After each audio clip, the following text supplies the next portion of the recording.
Quero desejar a todos que nos assistem a paz do Senhor Jesus Cristo. Este é o programa da Igreja Cristã Maranata, que sempre apresentamos através deste canal.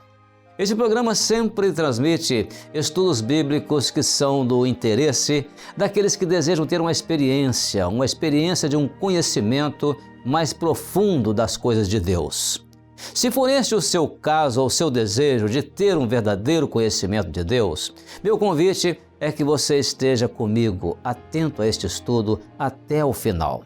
Eu tenho certeza de que ele vai despertar o seu interesse pela leitura e meditação da Palavra de Deus, a Bíblia, e que isso certamente contribuirá positivamente para a sua comunhão com Deus.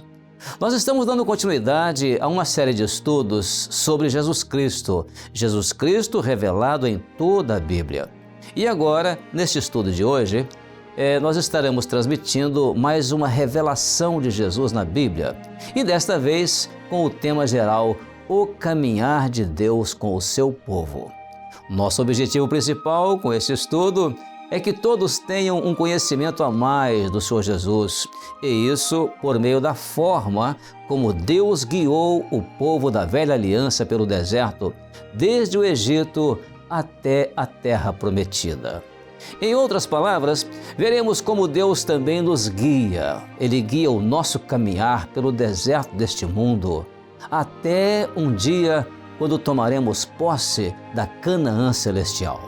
Neste estudo, nós veremos como que cada fato relacionado à caminhada de Deus com seu povo, ali da velha aliança, os chamados filhos de Jacó, nos remete ao cumprimento do seu propósito, do propósito de Deus, de caminhar também com a Igreja fiel de Jesus neste mundo.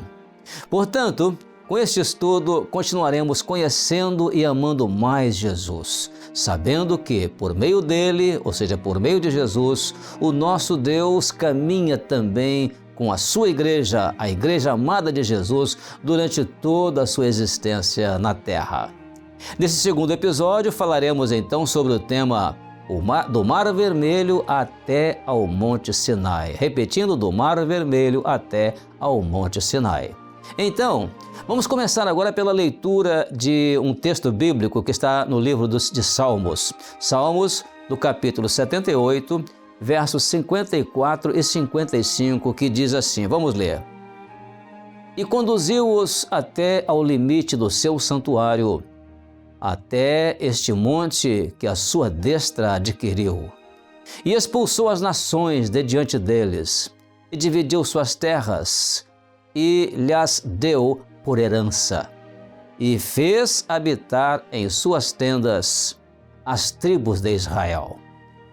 Nossa atenção especial então hoje será voltada para identificar a pessoa do Senhor Jesus no plano de Deus para caminhar com o seu povo da antiga aliança.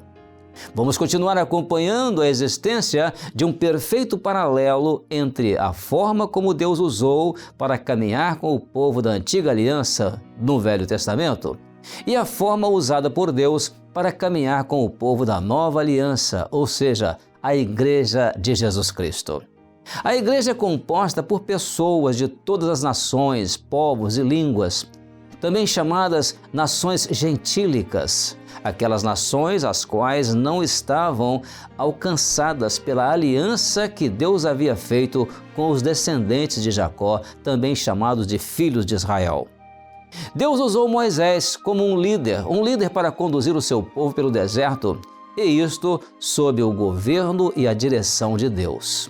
Da mesma forma, a Igreja fiel de Jesus é conduzida sob o governo e a direção do Espírito Santo, pois através de Jesus Cristo, todas as demais nações gentílicas foram inseridas na nova aliança de Deus.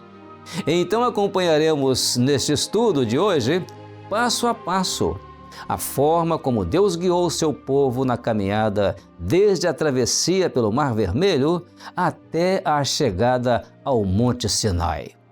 A partir do Mar Vermelho, uma nova etapa da caminhada de Deus com seu povo o levaria até ao Monte Sinai. E veremos como o Senhor Jesus foi profetizado nas figuras e símbolos na jornada de Israel desde o Mar Vermelho até a chegada ao Sinai. E nós verificaremos assim a unidade da palavra de Deus, o Velho Testamento preparando a revelação do Novo Testamento, ou seja, a lei preparando o caminho da graça, a justiça de Deus preparando o caminho para a misericórdia, Jesus em símbolos e figuras, isso preparando um povo para receber a plenitude da revelação de Jesus Cristo. Esta forma de agir do Senhor se harmoniza com o seu propósito de nos fazer conhecer de forma progressiva mais e mais o Senhor Jesus. Isso está escrito na Bíblia: conheçamos e prossigamos em conhecer ao Senhor, porque como a alva é a sua saída, e ele virá a nós como a chuva serôdia que rega a terra. O profeta Osés profetizou isso no capítulo 6, versículo 3. Todavia, antes de chegarem ao final desta segunda etapa marcada pelos poderosos atos de justiça de Deus, ao iniciarem a caminhada até o Monte Sinai, sentiram sede. Porém, as águas que acharam não eram próprias para beber.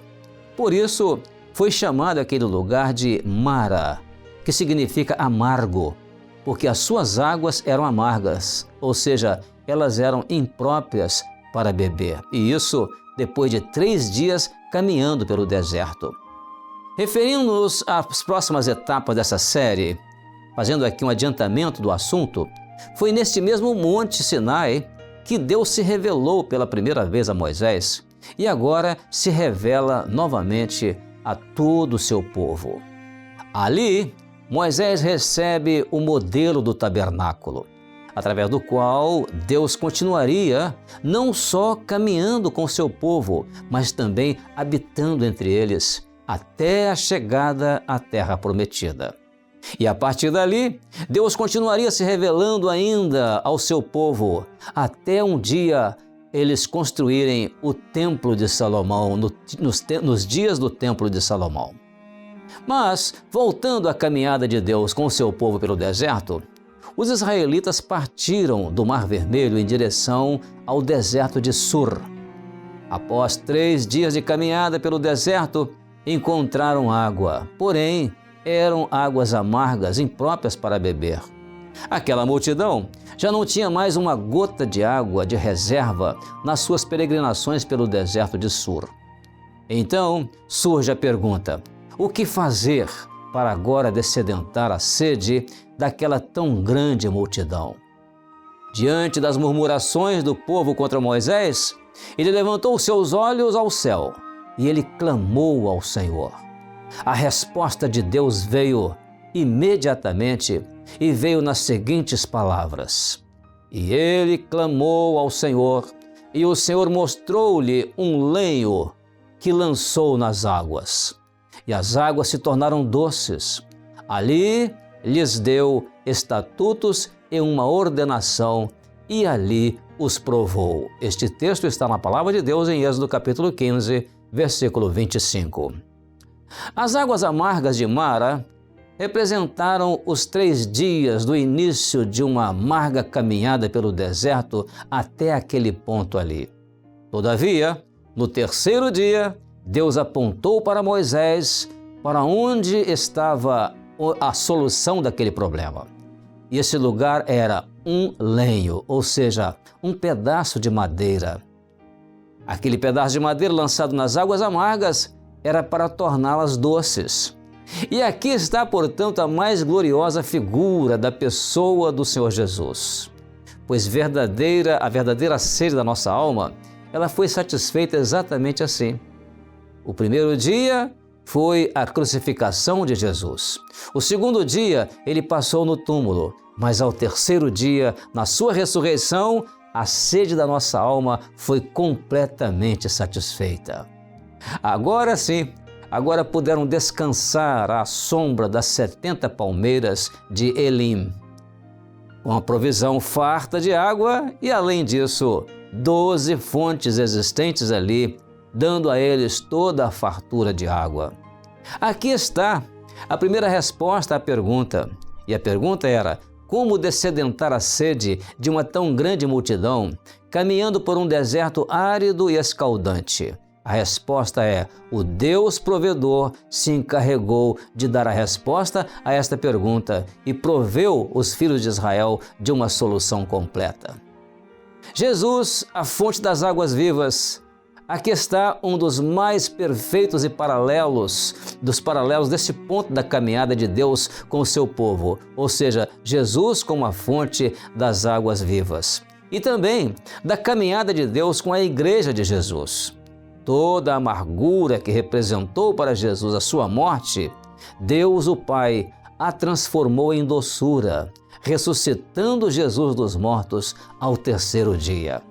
Naquele lenho ali estava a figura da natureza humana de Jesus, que com toda a fragilidade foi capaz de suportar o peso de uma pesada cruz, uma cruz de madeira sobre os seus ombros, e isto ele fez em nosso lugar. Por isso hoje, ainda que tenhamos que atravessar os desertos de sol causticante, das lutas que enfrentamos na vida, e ao final encontremos somente águas amargas, estamos certos de que Jesus, o lenho lançado nas águas, pode torná-las doces para nos dar o alívio e o descanso à sombra do Deus onipotente. Alívio e descanso encontramos somente em Jesus, porque foi Ele quem prometeu isto, e Ele prometeu dizendo, Ele disse, vinde a mim, todos os que estáis cansados e oprimidos, e eu vos aliviarei. E mais, Jesus disse, tomai sobre vós o meu jugo, e aprendei de mim, que sou manso e humilde de coração, e encontrareis descanso para as vossas almas. Mateus capítulo 11, verso 28 e 29. Glória a Deus.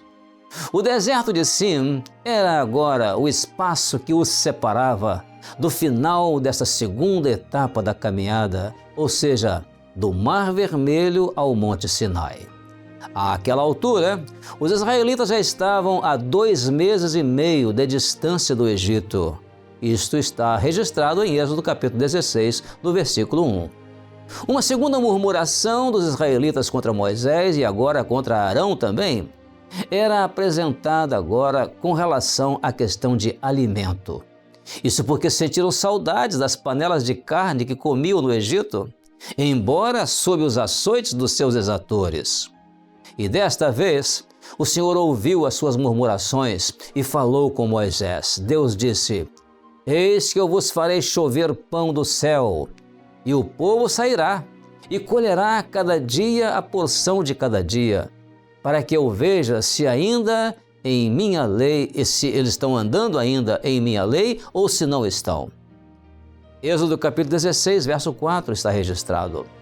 Assim Deus cumpre a sua palavra, enviando para eles o maná para saciar a fome daquele grande povo. E a Bíblia registra que, ao caírem as gotas de orvalho, com elas também caía o maná. Eles ainda não conheciam, interessante, aquele alimento diário de Deus, que iria saciar a fome deles durante toda a peregrinação pelo deserto, até chegarem à terra prometida, uma peregrinação de 40 anos. Ao perguntarem o que era aquilo, porque não conheciam ainda o maná, Moisés lhes respondeu dizendo, disse-lhes Moisés, este é o pão que o Senhor vos deu para comer. Esta é a palavra que o Senhor tem mandado. Êxodo capítulo 16, do verso 15 e verso 16. Pão e palavra. Assim foi definido por Moisés o que era um alimento que sustentaria aquele grande povo pelo longo caminho de 40 anos pelo deserto. Estas duas palavras fazem lembrar da forma como Deus usou para alimentar a fé da igreja fiel de Jesus. Porque Jesus veio ao mundo para dizer aos homens o seguinte, ele disse, eu sou o pão da vida. Os vossos pais comeram maná no deserto e morreram. Este é o pão que desce do céu, para que o que dele comer não morra. João capítulo 6, versos 48 e ao verso 50. Jesus, o pão da vida, ele alimenta a nossa fé Porque Jesus é também o pão vivo que desceu do céu, como ele próprio disse. Ele disse: eu sou o pão vivo que desceu do céu.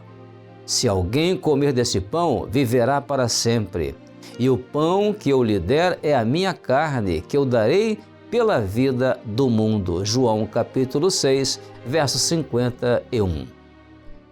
Nas suas jornadas, após deixarem o Mar Vermelho para trás e seguirem rumo ao Monte Sinai, os israelitas enfrentaram mais uma vez a sede do deserto. Essa nova situação os leva agora a contender com Moisés, pedindo-lhe água para beber, acusando-o de lhes ter feito sair do Egito para matá-los de sede naquele deserto. Parece até que já tinham se esquecido de que o Deus que caminhava com eles já lhes dera provas suficientes de providências para lhes descedentar a sede e saciar a fome. Desta vez, então, Moisés, temendo que eles lhe apedrejassem, Moisés clamou a Deus mais uma vez. E assim, novamente, o Deus da providência orienta Moisés sobre o que fazer. E Deus diz exatamente assim: então disse o Senhor a Moisés: passa diante do povo e toma contigo alguns dos anciãos de Israel, e toma na tua mão a tua vara com que feriste o rio. Vai. Eis que eu estarei ali diante de ti sobre a rocha em Horebe, e tu ferirás a rocha, e dela sairão águas, e o povo beberá. E Moisés assim o fez diante dos olhos dos anciãos de Israel. Aquela rocha da qual brotou água, e todos aqueles mais de 2 milhões de israelitas beberam, foi citada pelo apóstolo Paulo em uma comparação que ele fez daquela rocha com o Senhor Jesus. Paulo disse assim: e beberam todos de uma mesma bebida espiritual, porque bebiam da pedra espiritual que os seguia, e a pedra era Cristo. 1 Coríntios capítulo 10, versículo 4. Aquele lugar tomou o nome de Meribá, Massá e Meribá, pois as águas de Meribá marcaram a primeira contenda daquele povo com o seu Deus. Tal contenda está detalhadamente descrita em Êxodo capítulo 17, verso 7. Significava ali esta contenda uma dúvida, e a dúvida era: está o Senhor no meio de nós ou não? Jesus Cristo, a rocha eterna, aquela que dela brotou a água da vida, resolveu para sempre essa contenda, porque em Jesus, Deus o Pai caminha conosco, habitando em nossos corações. Foi o próprio Jesus que nos garantiu isso, dizendo: se alguém me ama, guardará a minha palavra, e meu Pai o amará, e viremos para ele, e faremos nele morada. João capítulo 14, verso 23. O apóstolo Paulo, ele confirma essas palavras do Senhor Jesus quando ele diz assim: porque vós sois o templo do Deus vivente. Como Deus disse: neles habitarei e entre eles andarei, e eu serei o seu Deus, e eles serão o meu povo. Paulo disse isso na sua segunda carta aos Coríntios, no capítulo 6, verso 16. Já estavam agora bem próximos do final da jornada que os faria chegar ao Sinai. Ali seria o lugar em que Deus iria descer novamente na terra. E desta vez, para visitar não somente Moisés, no cume daquele monte, mas todo o povo, aquele povo que Deus libertara do cativeiro do Egito pela mão de Moisés. A batalha contra os amalequitas, todavia, seria necessário para eles aprenderem mais uma lição preciosa naquela parte da jornada. Era a luta contra os amalequitas. Este povo que se interpôs aos israelitas nessa fase inicial da caminhada de Deus com eles pelo deserto. Este texto está registrado em Êxodo capítulo 17, a partir do verso 8 ao verso 16. Os amalequitas aproveitaram-se de um momento de fragilidade entre os israelitas e que eles não haviam discernido se Deus estava ou não entre eles. Eles iriam enfrentar pela primeira vez uma luta corpo a corpo e de igual para igual com os amalequitas. Até aqui, naquele ponto, Deus havia lutado por eles. Agora, Deus iria lutar através deles. As batalhas que eles não puderam vencer sozinhos contra o exército de Faraó, na passagem pelo Mar Vermelho, isso Deus fez por eles. Agora era diferente, pois eles teriam que lutar de igual para igual e Deus iria lutar através deles.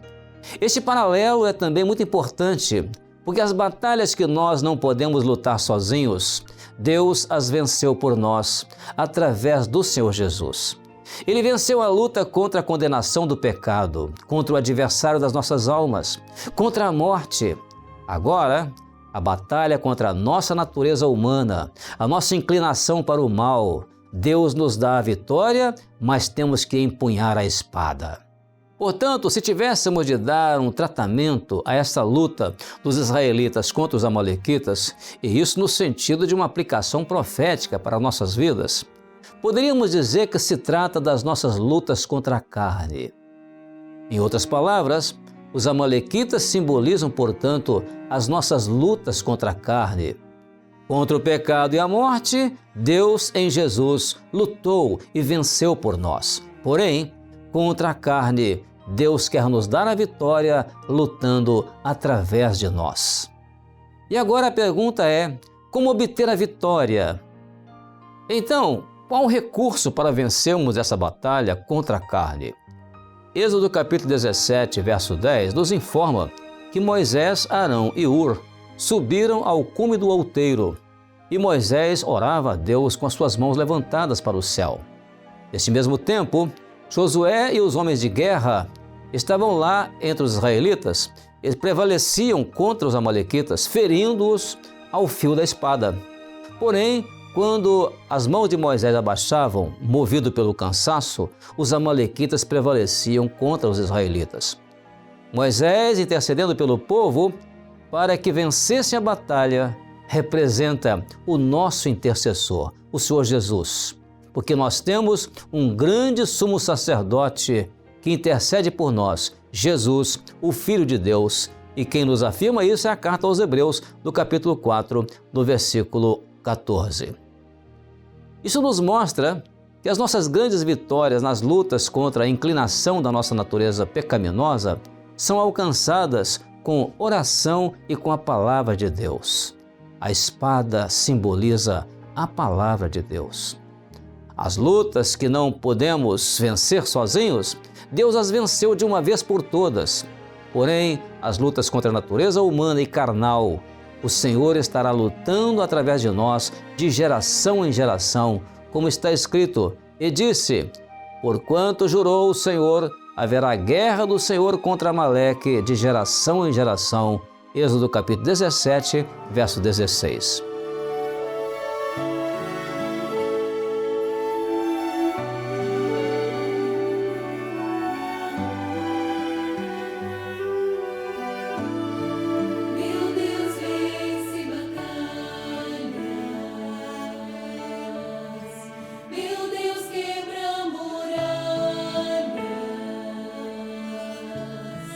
E quando eu estou a fraquejar, suas mãos estão a me sustentar. Meu Deus é muito forte, seu Deus é muito forte. Seu nome é Emanuel, seu nome é Emanuel. E quando tudo parece mal,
Encerramos aqui esse segundo episódio desse estudo, no qual daremos continuidade no próximo episódio, quando acompanharemos essa jornada de Deus com o seu povo, falando sobre o tema a construção do tabernáculo no Monte Sinai. Aguardamos a sua participação conosco no próximo episódio e que Deus abençoe a todos com a paz do Senhor Jesus Cristo.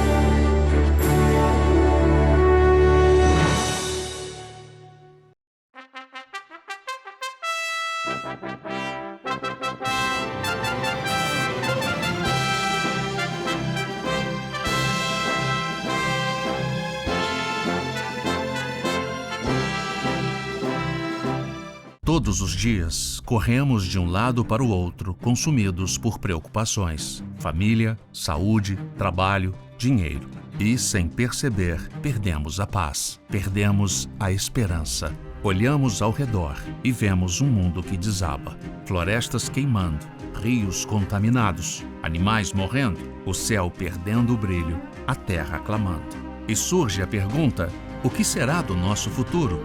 No culto Trombetas e Festas, você vai compreender o tempo que estamos vivendo e o plano de Deus para salvar você e a sua família.